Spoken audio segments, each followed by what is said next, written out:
Hello friends. आज मैं 70th BPSC GS 1 के पार्ट 1 को लाइव चेक करके आपको दिखा रहा हूँ। ये ऑलरेडी 69 बीपीएससी में सेलेक्टेड कैंडिडेट है। ये इनकी कॉपी है, तो इसको इवेलुएट करते हैं। क्वेश्चन नंबर 1 था 1861 एक्ट के बारे में। तो इन्होंने यहाँ पर पहले इंट्रो में लिखा है कि ये सेकेंड एडमिनिस्ट्रेटिव रिफॉर्म था आफ्टर 1858 एक्ट। तो फर्स्ट 1858 एक्ट वाला था और सेकंड ये 1861 वाला था। तो इंट्रो इन्होंने ठीक लिखा है। फिर इसके बाद में इन्होंने मेन प्रोविजंस में यहाँ पे पोर्टफोलियो सिस्टम जो होना चाहिए, एक कीवर्ड है, वो इन्होंने यहाँ पे इंट्रोड्यूस किया है। फिर यहाँ पर इन्होंने ये एक लेजिस्लेटिव काउंसिल को एक्सपेंड कुछ ऐड किया था मेंबर, उसके बारे में बताया। फिर Indian member were also added to the legislative council. यहाँ मुझे लगता है जो इंडियन मेंबर्स लिखे गए थे वो इनको नाम लिखना चाहिए था, वो नाम यहाँ पर नहीं लिखा है। तो वो नाम लिखते तो और भी अच्छा इफेक्ट आता। ऑर्डिनेंस वाला ये इनका अच्छा पॉइंट है, ये पॉइंट होना चाहिए था। और डिसेंट्रलाइजेशन वाला भी इनका अच्छा पॉइंट है। तो जो रिलेवेंट पॉइंट है और यहाँ पर डिसेंट्रलाइजेशन कहाँ कहाँ हुआ था वो भी इन्होंने मेंशन कर दिया। तो जो भी रिलेवेंट पॉइंट है वो इन्होंने लिखे हैं। तो मैंने इनको 4 मार्क्स दिए हैं।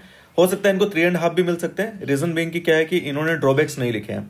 अगर ये ड्रॉबैक्स लिखते तो 4.5 या 5 तक भी जा सकते थे। बट जो क्वेश्चन की डिमांड है वो बाई एंड लार्ज इन्होंने मीट कर दी है, तो इसलिए मैंने इनको 4 मार्क्स दिए हैं। अब नेक्स्ट क्वेश्चन पे आते हैं। नेक्स्ट है क्विट इंडिया मूवमेंट में बिहार के रोल के बारे में पूछा गया था। तो इन्होंने यहाँ पे पहले तो 8 अगस्त 1942 और डू और डाई, जो कि क्विट इंडिया मूवमेंट से रिलेवेंट चीजें थी, वो इन्होंने इंट्रो में ही डाल दिया है। अब यहाँ पर बिहार के रिलेटेड उन्होंने लिखा है, यहाँ पर पब्लिक अनरेस्ट का मेजर सेंटर था। ठीक है, ये एक तरह से बोलेंगे तो जनरल पॉइंट ही है, हाँ। लेकिन ये वाला स्पेसिफिक पॉइंट है, राजेंद्र प्रसाद की अरेस्ट हो गई थी। और ये वाला भी इन्होंने स्पेसिफिक पॉइंट लिखा है कि जो भी पटना सेक्रेटेरिएट वाला इंसिडेंट हुआ था वो इन्होंने यहाँ पर मेंशन कर दिया है। फिर इन्होंने क्वेश्चन को डाइवर्सिफाई किया कि स्टूडेंट, वुमन, सब ने उस पब्लिक प्रोटेस्ट में पार्टिसिपेट किया था। फिर thousands of the people were gelled, ये भी मैं बोलूंगा कि by and large general point ये है। बट इसमें बहुत ज्यादा स्पेसिफिक पॉइंट मिलेंगे भी नहीं, कुछ ही स्पेसिफिक पॉइंट होंगे, जैसे पटना सेक्रेटेरिएट वाला हो गया, आजाद दस्ता वाला हो गया। बाकी मोर और लेस आपको जनरल पॉइंट से ही बनाना पड़ेगा। अंडरग्राउंड एक्टिविटीज के बारे में भी इन्होंने लिखा है, जेपी नारायण और आजाद दस्ता के बारे में भी लिखा है। तो मुझे लगता है कि ठीक ठाक रिलेवेंट कंटेंट है। तो अकॉर्डिंग टू मी इनको 8 में से 4 मिलने चाहिए, 4.5 तक भी मिल सकते हैं, बट मिनिमम 4 तो मिलना चाहिए। बिकॉज ये डेट मेंशन की है, डू और डाई जो उसके एसोसिएटेड है वो इन्होंने मेंशन किया है। फिर पटना सेक्रेटेरिएट वाला इंसिडेंट इन्होंने लिखा है, और जेपी नारायण, आजाद दस्ता, बाई एंड लार्ज इन्होंने सारे रिलेवेंट कंटेंट को कवर कर दिया है। अब इनका नेक्स्ट क्वेश्चन देखते हैं संथाल अपराइजिंग का। तो इन्होंने संथाल अपराइजिंग को ऑल्सो उन्होंने संथाल हुल, ये भी एक कीवर्ड इन्होंने लिखा है, यहाँ पे मेंशन किया है। फिर जो भी उसके लीडर्स थे उसके बारे में इन्होंने यहाँ पे मेंशन कर दिया है। फिर रीजंस फॉर द अपराइजिंग्स, तो introduction of permanent settlement lead to loss of their traditional land. ठीक है, ये भी एक ठीक पॉइंट है कि जो भी ब्रिटिश की लैंड से रिलेटेड पॉलिसीज थी तो उनका जो भी ट्रेडिशनल सिस्टम था लैंड होल्डिंग का वो उससे डिस्टर्ब हो रहा था। फॉरेस्ट लॉज वाला ये भी ठीक पॉइंट है। फोर्स्ड बेगार, ये भी ठीक पॉइंट है। कुछ लोगों ने यहाँ पे क्लासिफाई किया रीजंस को एडमिनिस्ट्रेटिव, पॉलिटिकल, इकोनॉमिक, वो भी ठीक है। अगर आप क्लासिफाई नहीं भी करते हैं तब भी ठीक है। बाई एंड लार्ज कंटेंट दोनों में मोर और लेस सेम ही रहेगा। क्लासिफाई करेंगे तो आप थोड़ा हो सकता है कि आपको डिफिकल्टी फेस होगी, यार मैं कौन सा रीजन एडमिनिस्ट्रेटिव में फिट करूँ, कौन सा पॉलिटिकल फिट करूँ। नहीं क्लासिफाई करेंगे तो आप जल्दी पॉइंट प्रोड्यूस कर सकते हैं। तो जिसमें आप कंफर्टेबल है वो लिख सकते हैं। कंटेंट होना चाहिए आपके आंसर में। फिर यहाँ पर एक्सप्लॉयटेशन बाय जमींदार ठीक है, डेब्ट ट्रैप ठीक है, इंटरफेरेंस इन पॉलिटिकल सिस्टम, ये जो उनका मांझी सिस्टम था इसके बारे में इन्होंने लिखा है, तो ठीक है। अब यहाँ पर कोर्स ऑफ द मूवमेंट कैसे कैसे वो हुआ था, तो सीधो कानू की लीडरशिप में हुआ। उन्होंने मनी लेंडर, जमींदार, ब्रिटिश ऑफिशियल्स पर अटैक किया था, बॉज एंड एरोज यूज हुआ था, और गुरिल्ला टैक्टिक्स उन्होंने यूज की थी। तो ये इन्होंने अच्छे से एड्रेस कर दिया। अब उसका आउटकम क्या हुआ, संथाल परगना बनाया गया, मांझी सिस्टम को रिकॉग्नाइज कर दिया गया, और टीनेंसी एक्ट पास किया गया। यहाँ पर ये अगर ईयर भी लिख गया तो और भी अच्छा होगा, और बेथ बेगारी को उन्होंने अबोलिश कर दिया। तो मुझे लगता है कि इन्होंने सब कुछ पार्ट एड्रेस किया है। इसमें इनको 5 भी मिल सकता है। 69 बीपीएससी में भी ये सेलेक्टेड है, उनकी कुछ आंसर्स में इनको 5 और 5.5 तक भी मिला है 8 मार्क्स पे। तो मुझे लगा है कि उसके रीजंस क्या था, कोर्स क्या था, और क्या क्या आउटकम्स थे, वो सब कुछ एड्रेस किया। तो मैंने 4.5 मार्क्स दिया 8 में से इनको। अब नेक्स्ट आते हैं पटना क्लब पेंटिंग के बारे में। तो इंट्रो में इन्होंने लिखा है कि which is the fusion of the Mughal company in the local tradition. तो ये ठीक है, ये इंट्रो में इन्होंने दिखा दिया। अब यहाँ पर वो एक डायग्राम बना सकते थे इस टाइप से कि ये तीनों का फ्यूजन है। ये इन्होंने यहाँ पर नहीं बनाया, ये बनाते तो और भी अच्छा रहता है यहाँ पे। फिर ये कजली शाही वाला इन्होंने पॉइंट लिखा है, ठीक है। बैकग्राउंड वगैरह उसमें लेक करता है, ठीक है। कॉमन थीम होती थी वहाँ पे। ये बात भी सही है। Major subjects were of the common man traditional festivals. अब यहाँ पर इनको ना नाम लिख देना चाहिए था कि वो कौन कौन सी उसकी कुछ पेंटिंग्स पॉपुलर है, तो और अच्छा रहता। फिर नेचुरल कलर यूज़ किया, वो ठीक है। और किससे बना होता था, उनका ब्रश वगैरह ये भी लिखा। अब यहाँ पे एक चीज़ ये मिस कर गए, पेंटर्स का नाम भी ये लिख सकते थे। और यहाँ पर इन्होंने फिर लिखा है कि वो रिच हेरिटेज ट्रेडिशन को शो कर रहा है, और 2010 में जो कैलेंडर निकाला था बिहार गवर्नमेंट ने उसको प्रमोट करने के लिए, वो भी ठीक है। तो मैंने इनको 7 में से 3.5 मार्क्स दिया है। थोड़ा अगर ये फ्यूजन वाला डायग्राम बनाते, पेंटर्स का नाम लिखते, यहाँ पर कौन कौन सी उसकी थीम थी उसके बारे में लिखते, तो इनको 4 मार्क्स तक भी मिल सकते थे। फिर यहाँ पर art and architecture to the modern age, places के बारे में इन्होंने लिखा है कि मैगिस्तानीज ने कुछ कुछ कमेंट किया था उनके बारे में, तो वो ठीक है, ये पॉइंट इनका ठीक है। वो प्रेजेंट अभी नहीं है, प्रिजर्व नहीं है, ये भी ठीक बात है उनकी। फिर स्तूपा के बारे में इन्होंने यहाँ पर साइड में लिखा और यहाँ डायग्राम बना दी। ये मुझे लगता है कि प्रेजेंटेशन का सही तरीका है। कुछ कुछ लोगों ने ना कहीं पे भी स्तूपा पिलर जैसा डायग्राम बना दिया, तो बेटर है कि जहां आप लिख रहे हैं, जैसे स्तूपा इन्होंने यहाँ पे लिखा तो इधर साइड में एक डायग्राम बना दिया, तो ये सही तरीका होता है। ऐसे बना के आप इसको बॉक्स में बंद कर सकते हैं ना, ये इनको यहाँ ऊपर लिख के बॉक्स में बंद कर सकते हैं। तो नहीं भी करेंगे तो आप स्तूपा लिख के ऐसे साइड में उसको एक्सप्लेन कर दो, एक तरफ डायग्राम बना दो, तो ये इससे प्रेजेंटेशन भी ठीक रहेगा। इसमें बुद्धा से रिलेटेड कुछ रिमेन्स एंड और लिखा गया, ये भी सही है। सांची स्तूपा इन्होंने एग्जाम्पल दे दिया है। फिर यहाँ पर पिलर्स का भी इन्होंने यहाँ बनाया और साइड में डायग्राम बना दिया है, तो ये भी ठीक है। और डायग्राम बनाने के साथ साथ लिखा भी है कि टॉप वाले पार्ट को क्या बोलते हैं, शाफ्ट है, तो ये चीज़ भी लिखना जरूरी है। ये भी यहाँ पर इन्होंने लिखा है कि ये छतरी है, ये हर्मिका है, ये अंडा है। तो इन्होंने तो सारे फीचर्स लिखे हैं। अगर आप बहुत ज़्यादा भी नहीं लिख पाते हैं तो एटलीस्ट मेजर फीचर्स लिखना चाहिए। ये अंडा है, ये हर्मिका, ये छतरी, 3-4 मेजर फीचर्स आप लिख दो, क्योंकि टाइम का भी इशू रहता है। और फिर उन्होंने यहाँ पर पिलर्स से रिलेटेड थोड़ा बहुत एक्सप्लेन किया है कि वो उन पर कुछ इन्फ्लुएंस भी था एक्सटर्नल, प्लस वो रॉयल मैसेज को कवर करते थे, तो ठीक है। यहाँ पर मुझे लगता है इनको एग्जाम्पल जरूर देना चाहिए था 1-2 पिलर्स का, वो इन्होंने एग्जाम्पल मिस कर दिया है। 2 मेजर केव्स, ठीक है, ये यहाँ पर दिया है इन्होंने, ये नागार्जुन केव्स और ये बराबर हिल्स के बारे में उन्होंने लिख दिया है, ठीक है। अब दूसरा स्कल्पचर्स के बारे में यहाँ पर यक्षने के बारे में इन्होंने बता दिया है, और टेराकोटा आर्ट के बारे में इन्होंने लिखा है, नॉर्दर्न ब्लैकवेयर पेंटिंग के बारे में लिखा है। तो मुझे लगता है कि ठीक ठाक इन्होंने पिलर्स है, केव्स है, स्कल्पचर्स है, पेंटिंग है, सब कुछ कवर किया है। हाँ, स्कोप इंप्रूवमेंट तो ऑलवेज होता ही है, जैसा मैंने बताया कि एग्जाम्पल्स एंड ऑल थोड़ा और ऐड कर सकते थे पिलर्स वाले में, बट स्टिल मैं बोलूँगा कि ये कंटेंट रिलेवेंट है, तो मैंने इनको 7 में से 4 मार्क्स दिया है। और 4 मार्क्स तक भी मिलते हैं, और इवन 8 में से 5-5.5 मार्क्स तक भी मिल जाते हैं, और 7 में से 4-4.5 तक भी मिलते हैं। बट आपका जो कंटेंट है वो क्वेश्चन की डिमांड को मीट करना चाहिए। अगर आप चाहते हैं कि आपकी मैं कॉपी ऐसे एवेल्युएट करूं, तो इस वीडियो के डिस्क्रिप्शन में टेलीग्राम लिंक मिल जाएगा, वहां पर आप मुझे अपनी कॉपी सेंड कर सकते हैं। ये मैंने इनका शॉर्ट वाला इवेल्युएट किया, अब मैं लॉन्ग आंसर इनका इवेल्युएट कर रहा हूँ। तो चंपारण इंडिगो मूवमेंट वाला अटेम्प्ट किया था इन्होंने। ज़्यादातर लोगों ने, मैंने देखा है, बहुत सारी कॉपीज इवेल्युएट करके यही वाला क्वेश्चन अटेम्प्ट किया है। तो फिर ठीक है, इसको भी रीड करते हैं। ये वाटर स्टेट मूवमेंट था, अग्रेरियन मूवमेंट था, ठीक है, targeted against the British planters, ठीक है, ये इनका इंट्रोफाइन है। फिर उन्होंने रीजंस ऑफ द मूवमेंट लिखा है कि 3 कटिया सिस्टम। इसमें एक चीज़ थोड़ा मुझे मिसिंग लगा कि जो कीवर्ड्स है ना उनको अंडरलाइन कर देना चाहिए। जैसे यहाँ पर 3 कटिया सिस्टम है, तो अच्छा होता है कि अंडरलाइन कर देते। वैसे तो इवेल्युएटर रीड करता ही है, बट उसके लिए और अच्छा हो जाएगा कि देखते ही उसको पता चलेगा कि हाँ, ये पॉइंट इन्होंने यहाँ पे एड्रेस कर दिया है। तो जो कीवर्ड्स होते हैं मेरे ओपिनियन में उनको अंडरलाइन कर देना ठीक रहता है। हाँ, फिर उन्होंने लिखा है कि issue of the exploitations of the pigeon by planters, ठीक है। नॉन रिम्यूनरेटिव क्रॉप, ये भी ठीक है, क्योंकि वो दूसरी क्रॉप ग्रो करना चाह रहे थे। Forced labour. अब अपन लोग यहाँ पर जा रहे हैं कोर्स ऑफ द मूवमेंट। तो इन्होंने, राजकुमार शुक्ला जी गए थे गांधी जी को बोलने के लिए इसके बारे में, वो इन्होंने लिखा है। Rajkumar Shukla, one of the peasant leader, met Gandhi ji and invited him to Champaran to resolve the issues of this. ये ठीक है यहाँ पर। Along with the Gandhi ji जो भी और लीडर थे, राजेंद्र प्रसाद है, वो भी ज्वाइन कर लिए थे। फिर गांधी जी का फर्स्ट इंटरेक्शन था पीजेंट के साथ में, इशू को अंडरस्टैंड करने के लिए। गवर्नमेंट ने ऑर्डर किया उनको लीव करने के लिए, but Gandhi ji choose to defy the authority and offer jail. तो ठीक है, जैसे जैसे वो मूवमेंट में हुआ था वो ये यहाँ पे एक्सप्लेन कर रहे हैं, तो सारा कंटेंट रिलेवेंट है। फिर एक इंक्वायरी कमेटी बनी थी, वो उनके पार्ट बन गए थे। तो इसके बाद में इसके आउटकम्स क्या है ये इन्होंने लिख दिया। तो एक जैसा ऑर्डर होता है उस ऑर्डर में इनका आंसर है, पहले की रीजंस क्या है, फिर कोर्स ऑफ द मूवमेंट कैसे हुआ, फिर उसके बाद में उस मूवमेंट के आउटकम्स क्या है, वो इन्होंने यहाँ पर मेंशन किया है। सत्याग्रह टेक्निक को डेमोन्स्ट्रेट कर दिया, पीजेंट के एक्सप्लॉयटेशन से मुक्ति मिल गई उनको, और Gandhi ji as a leader की तरह इमर्ज हो चुके थे। नॉन वायलेंट मूवमेंट का भी एक स्कोप है और प्रेशर डाला जा सकता है, इससे ये भी रियलाइजेशन हो चुका था। अब गांधी जी के पॉलिटिकल कैरियर पे भी इसका बहुत सिग्निफिकेंट इंपैक्ट आया था। Champaran Satyagraha was the starting point of the political career of the Gandhi ji in India, ये बात भी बिल्कुल फैक्ट है। और फ्यूचर मूवमेंट को भी इस मूवमेंट ने इन्फ्लुएंस किया, ये भी इन्होंने सही लिखा है यहाँ पर।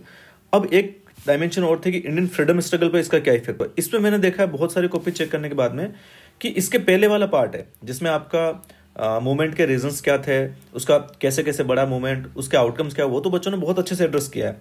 लेकिन ये वाला जो पार्ट है कि इंडियन फ्रीडम स्ट्रगल को कैसे अफेक्ट किया, वो लोगों ने बहुत ही कम कंटेंट लिखा है। Impacts on the Indian freedom struggle, वहां पर बहुत कम कंटेंट लिखा गया। जबकि देखेंगे तो क्वेश्चन क्लियरली दो पार्ट में डिवाइडेड है, describe the Champaran Indigo movement and explain its impact on Indian freedom struggle.